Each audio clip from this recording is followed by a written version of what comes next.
下这件至宝。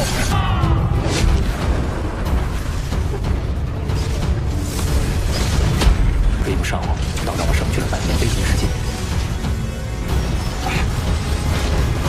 不过，对你的狩猎才 Kedatangan Lu Feng langsung memicu kemarahan seorang pendekar abadi dari Rasian Shen. Prajurit itu, dengan tombak panjang di tangannya, berdiri dengan keberanian yang tak tergoyahkan, meskipun tubuhnya ditekan oleh kekuatan ilahi Luo Feng. Bagi Rasian Shen, Kaisar Api adalah penguasa mutlak yang tidak boleh diperlakukan sembarangan. Karena itulah prajurit tersebut berani menantang Luo Feng tanpa rasa takut. Namun, Luo Feng hanya menatapnya dengan tenang. Tekanan kekuatan ilahi yang tak terlihat menahan setiap gerakan pendekar itu.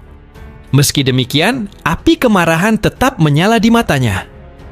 Luo Feng sama sekali tidak tertarik memperpanjang pertikaian kecil itu. Pandangannya justru tertuju pada istana utama Rasian Shen, tempat sang Kaisar Api seharusnya berada. Dengan sikap dingin, ia menuntut agar Kaisar Api berhenti bersembunyi. Di wilayah ini, penguasa Rasian Shen memiliki kendali penuh atas ruang dan waktu. Berpura-pura tidak mengetahui kedatangannya hanyalah sandiwara yang terlalu jelas. Tak lama kemudian, ruang di sekitar istana bergetar hebat. Gelombang kekuatan ilahi yang dahsyat menyapu seluruh area, menutup ruang di sekitarnya. Dari kilatan cahaya itu, muncul seorang Universe Venerable dari Rasian Shen.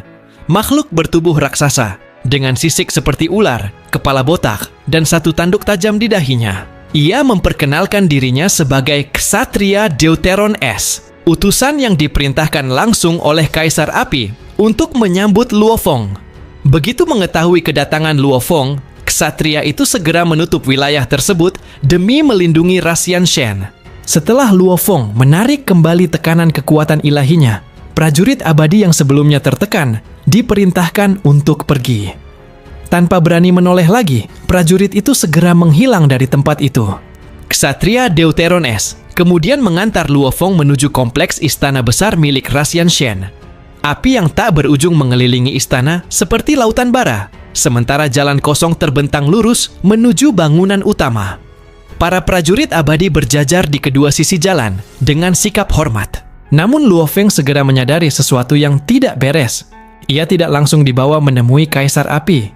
Sebaliknya, ia diarahkan menuju istana sekunder dengan alasan sang penguasa sedang berada di tempat lain dan akan kembali nanti.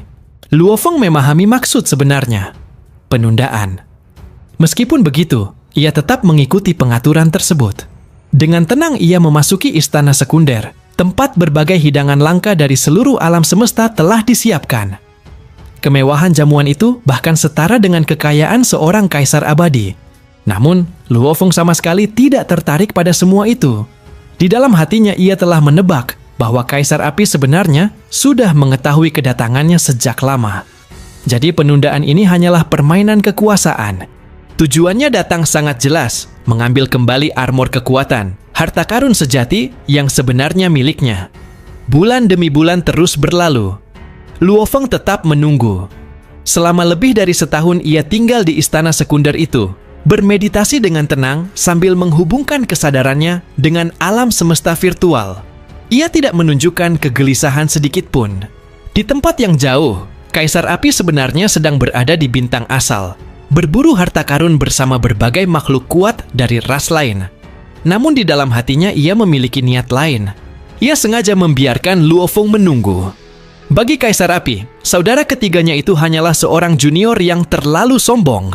Ia ingin menjinakkan kebanggaan Luo Feng dan menunjukkan bahwa perbedaan antara senior dan junior tetap harus dihormati. Namun akhirnya, setelah lebih dari setahun berlalu, perubahan besar terjadi. Gelombang kekuatan yang luar biasa tiba-tiba menyapu seluruh istana Yanshen. Waktu dan ruang di sekitarnya bergetar hebat. Para pelayan dan prajurit abadi segera bergegas keluar untuk memberi hormat. Luo Feng membuka matanya dari meditasi. Ia tahu saat itu akhirnya tiba. Dalam sekejap, ruang di sekelilingnya berubah. Saat kesadarannya kembali stabil, ia telah berada di aula istana utama yang sangat luas. Di atas singgasana megah, duduk sosok yang menjulang tinggi. Itu Kaisar Api. Tubuhnya diselimuti sisik tebal, tanduk besar menjulang dari kepalanya, dan aura panasnya terasa seperti tungku raksasa yang mampu membakar langit. Kehadirannya memancarkan kesombongan alami seorang penguasa sejati, Rassian Shen. Saat menuruni tangga singgasana, tubuh raksasanya perlahan mengecil hingga setara dengan tinggi Luo Feng. Setiap langkahnya memancarkan wibawa yang begitu kuat hingga membuat seluruh aula terasa berat. Meskipun begitu, Luo Feng tetap berdiri tenang. Tujuan kedatangannya tidak berubah sedikit pun. Ia datang untuk mengambil kembali armor kekuatan, harta karun super sejati yang dulu berada di tangannya, namun telah lama digunakan oleh Kaisar Api. Bagi Luo Feng, kedatangannya bukan sekadar permintaan, melainkan penagihan atas sesuatu yang memang sudah menjadi miliknya. Di aula istana Rassian Shen, suasana dipenuhi ketegangan. Luo Feng menahan amarah yang semakin memuncak di dalam dirinya. Armor kekuatan jelas merupakan miliknya, dan ia datang ke tempat ini atas perintah gurunya, Zuo Shanke, untuk mengambilnya kembali. Namun Kaisar Api terus memberikan alasan, bersikeras bahwa Luo Feng masih terlalu lemah untuk menggunakan harta karun sejati itu. Dengan aura kekuatan yang mengerikan, Kaisar Api menekan seluruh aula. Tekanan itu seperti gunung yang menimpa Luo Feng, seolah ingin memaksanya menerima keputusan tersebut. Tetapi tekad Luo Feng sangat kuat. Ia sama sekali tidak terpengaruh oleh tekanan itu. Baginya, apakah ia mampu menjaga armor kekuatan atau tidak adalah tanggung jawabnya sendiri. Menyadari bahwa perdebatan itu tidak akan berakhir, Luo Feng akhirnya memilih jalan lain. Ia menyatakan bahwa jika Kaisar Api tidak bersedia menyerahkan armor kekuatan, maka ia akan melaporkan hal ini langsung kepada Zuo Shanke. Setelah itu, ia berbalik dan bersiap meninggalkan istana. Langkah Luo Feng justru membuat Kaisar Api terkejut. Ia tidak bisa menolak perintah gurunya secara terang-terangan. Jika Luo Feng benar-benar menghadap Zuo Shanke, situasinya akan menjadi jauh lebih sulit baginya.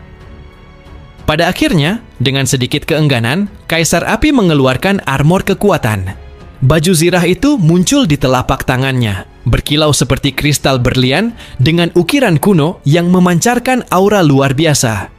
Itulah harta karun sejati yang telah lama ia simpan. Meski berat hati, Kaisar Api tetap menyerahkannya. Begitu menerima armor tersebut, Luo Feng segera menanamkan jejak kehidupannya ke dalamnya. Dalam sekejap, aliran informasi kuno mengenai armor kekuatan membanjiri pikirannya. Setelah proses itu selesai, ia menyimpan armor tersebut dan langsung meninggalkan wilayah Rassian Shen menggunakan transportasi negara dewa. Dari istananya, Kaisar Api hanya bisa menyaksikan kepergian Luo Feng dengan tatapan dalam. Ia mengakui bahwa murid ketiga gurunya itu memang luar biasa. Dari begitu banyak kandidat yang mencoba melewati warisan hidup dan mati, hanya Luo Feng yang berhasil bertahan hidup. Namun, bagi Kaisar Api, tujuannya jauh lebih tinggi daripada sekadar bersaing dengan Luo Feng. Ambisinya adalah mencapai tingkat tertinggi di alam semesta, menjadi penguasa tertinggi alam semesta seperti gurunya sendiri. Sementara itu, setelah kembali ke negeri dewanya, Luo Feng akhirnya mengeluarkan armor kekuatan. Baju zirah transparan itu menyatu sempurna dengan tubuh dewanya. Setiap seratnya terhubung langsung dengan kekuatan ilahi di dalam dirinya.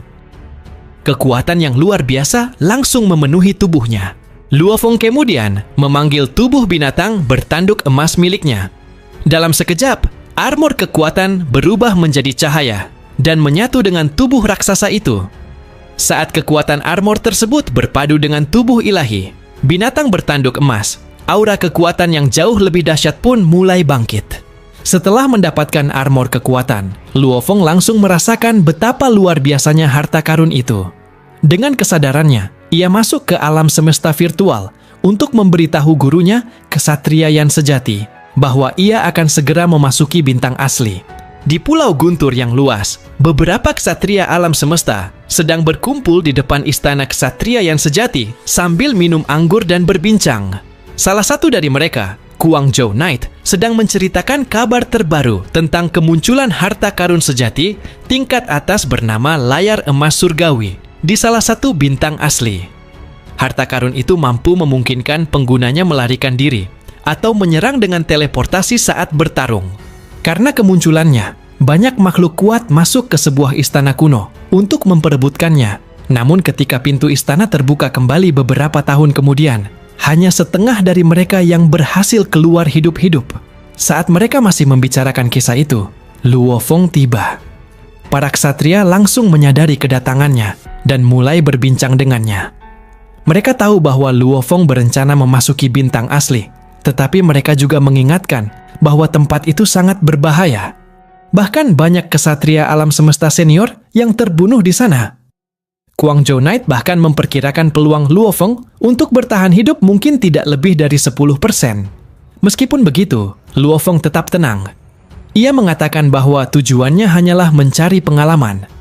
Guangzhou Knight kemudian mengirimkan berbagai informasi penting tentang kondisi bintang asli, berisi laporan, gambar, dan rekaman kejadian selama lebih dari 100 tahun sejak tempat itu terbuka. Namun di dalam hati, Luo Feng tidak terlalu khawatir. Ia baru saja memperoleh armor kekuatan. Kembali di negeri dewanya, Luo Feng telah mencoba armor tersebut pada tubuh manusia aslinya dan juga pada tubuh binatang bertanduk emas miliknya.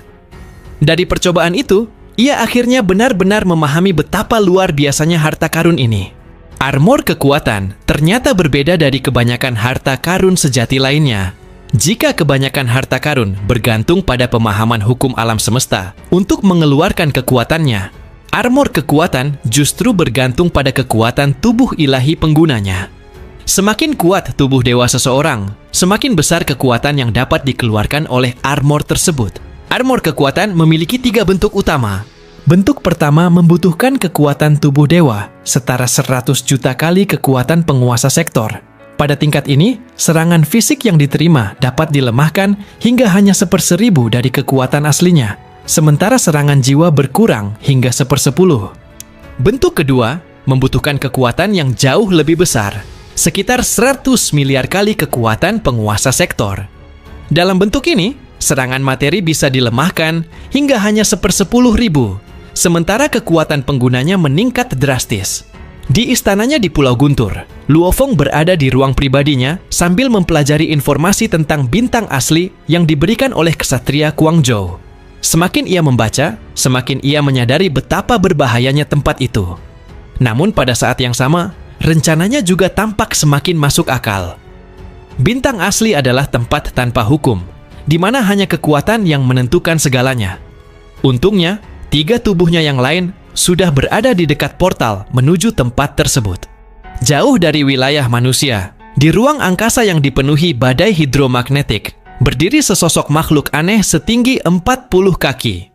Ia memiliki tanduk perak, mata ungu, sisik abu-abu, dan ekor seperti kalajengking.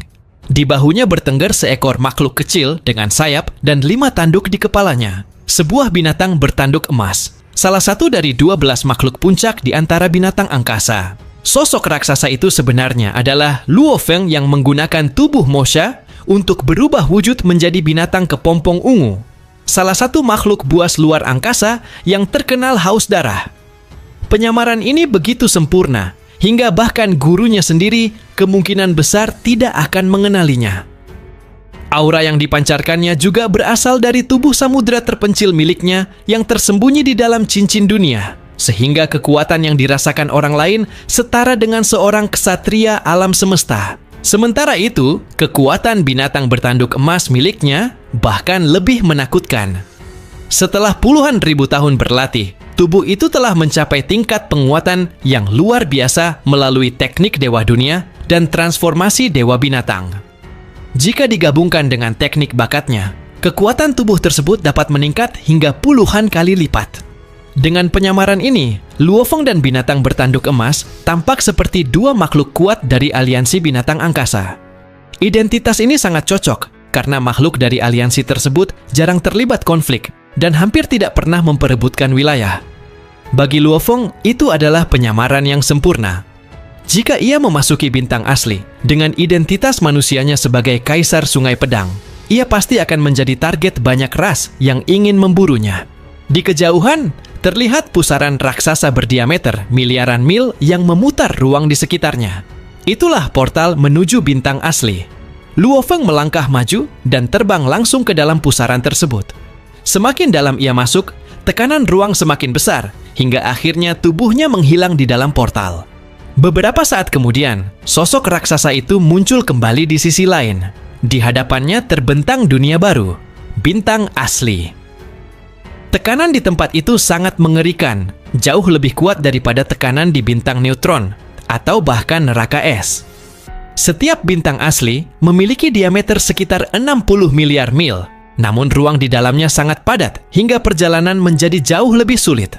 Bahkan teleportasi dan transportasi negara dewa tidak bisa digunakan di sini. Luo Feng mendarat di sebuah hutan dan berjalan dengan hati-hati. Dengan tekanan sebesar itu, bahkan tubuh Mosha miliknya yang sangat kuat masih terasa berat untuk bergerak. Ia pun mulai merasakan gelombang energi di sekitarnya, cara paling umum untuk mendeteksi kemunculan harta karun di bintang asli. Setelah beberapa waktu, sebuah gelombang energi kuat tiba-tiba menyapu dirinya. Luo Feng segera bergerak menuju sumbernya. Untuk menembus tekanan besar itu, ia bahkan harus membakar sebagian kekuatan ilahi tubuh dewanya agar bisa bergerak mendekati kecepatan cahaya. Tak lama kemudian, ia tiba di sebuah bukit, tempat 5 ksatria alam semesta sedang bertarung sengit memperebutkan harta karun. Beberapa makhluk kuat lainnya, termasuk Luo Feng, hanya menonton dari kejauhan tanpa ikut campur. Setelah 2 harta berhasil direbut, para ksatria dari berbagai aliansi, termasuk ras iblis dan beberapa anggota aliansi 9 wilayah, memutuskan untuk mundur. Mereka bahkan sempat melirik Luo Feng yang tampak seperti anggota aliansi binatang angkasa, sebelum akhirnya pergi tanpa menimbulkan konflik. Dengan penyamaran sempurna dan kekuatan tersembunyi, Luo Feng kini benar-benar telah memasuki arena paling berbahaya di alam semesta, tempat para makhluk kuat saling berburu harta karun di antara 10.081 bintang asli.